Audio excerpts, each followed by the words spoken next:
So to supervise the sound, what you'd normally do is you'd be responsible for getting together the team of people you need to in order to be able to do the post-production sound on the film. That can be everything from organising budgets, speaking about the financial side of it, down to obviously the creative side of it, working with the director, the editor, and organising with schedules when the film will be mixed and what other mixes we might need to do along the way to preview the film. And working alongside John as co-supervising dialogue ADR editor, the same kind of responsibilities, but also with a focus on dialogue and ADR in the film, and on a film like Bohemian Rhapsody that has a lot of music in it, also working on the vocals. On this film, we were sort of speaking together during the shoot because there were a lot of complicated things about this film that needed us to sort of be in touch about, sort of doing recordings of crowds, speaking about vocals and dialogue and how all these things are going to work together. So on this film, it was during the shoot. When I first spoke to John about working on this film, I have to say I was very excited. The concept of working on a film with a load of Queen music, and I think due to my age, Freddie Mercury had been one of my idols, so it was. I was thrilled to think about how we could actually make this work and make it as good as it possibly could be. And obviously, you know, it all came to fruition because Rami did such an excellent job, along with the rest of the cast, in making this a really beloved film. I started quite early on before the shoot because we were talking about a lot of the music scenes, and obviously to work on a film about such an iconic band with a much loved iconic frontman, it was a privilege. I was very excited about it. Obviously, I kept thinking to myself, if I could tell my 15-year-old self that one day I would work on this film, I would have been incredibly impressed. No, it was a real honour.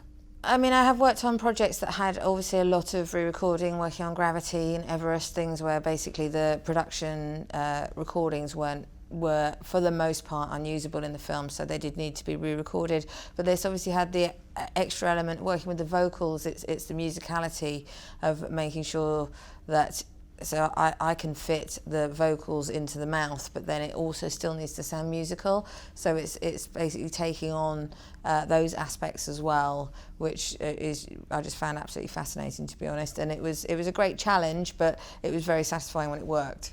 I think in terms of, I mean, I was on the film from April until October.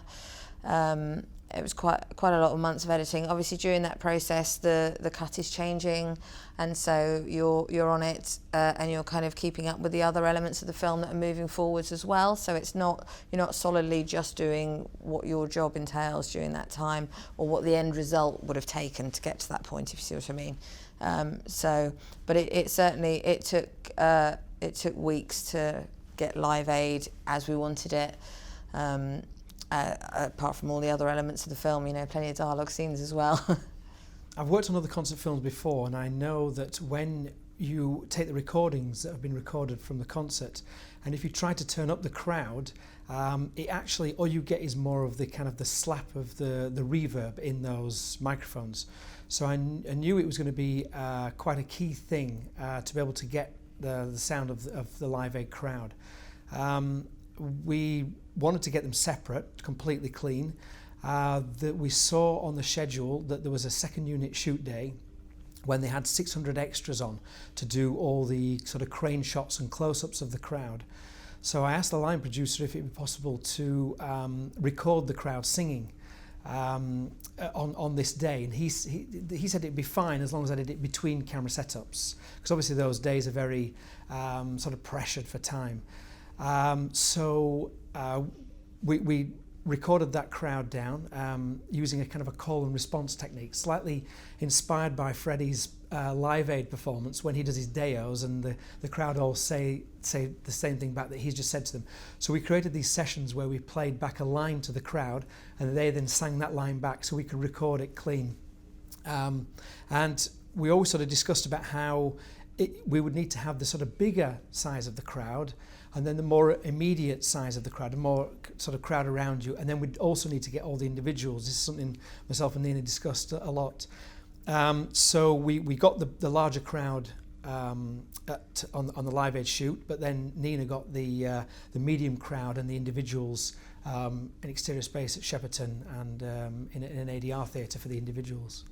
One of the first things that happened when the band were involved and fully supportive of the film, I was invited to go to their studio to have a listen through to some of their archive material and see what we could use for the film.